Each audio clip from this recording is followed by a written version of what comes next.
selected Andy Carroll and Jack Wilshere in there.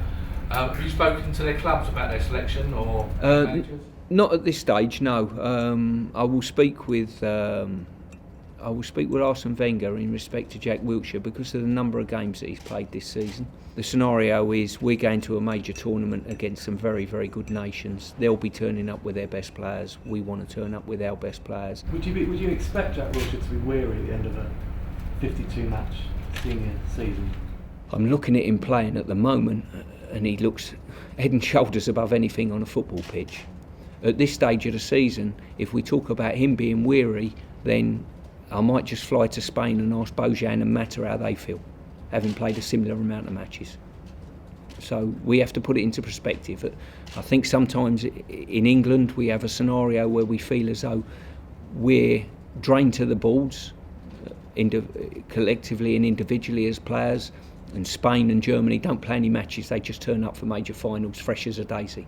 Now, I think after the England-Germany game last summer, I think one or two people had a look at the appearances, the likes of Khedira and Ozil and various other individuals played, and all of a sudden they've played more games than our players, which comes as a shock to a lot of people, but it doesn't come to a shock to me, because I always throw those stats at our players straight away. Don't think you're tired. Have a look what the Czechs have done, the Ukrainians have done, the Spanish have done, and you'll find that they've probably played as many games collectively as our squad. The conversation, I'm sure, Arsene I've got the utmost respect for, and his proviso is to be successful for Arsenal Football Club, and however many 100,000 supporters that they have. My proviso is to be successful under 21 level and make sure that these players step on the international stage and learn to win together.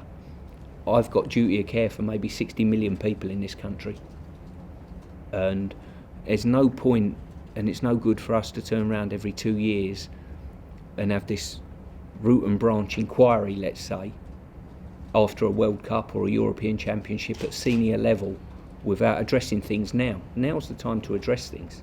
Now's the time to go to major tournaments with your best players and try and get a trophy in the cabinet. I can't name a club side or a national side anywhere in the world that gets to a major final then leaves his best players at home. And the beauty I've got with the likes of Wilshere, if you want to bring him up as a scenario, loves football. Reminds me of Gascoigne, loves to play football, and that's the one thing that underpins him and underpins the great players. They don't do it for a means for an end. They do it because they love playing football. And that's the greatest thing I've got. I've had that conversation with Jack a month ago. I've said to him, you've played a lot of games, what are your thoughts about the summer? He wants to go. And you ask him the question, why does he want to go?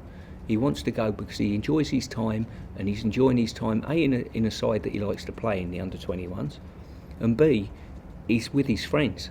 These people are all his own age group. He's got a lot of friends there. So it's difficult for me to say, no, we're going to give you a miss on this one.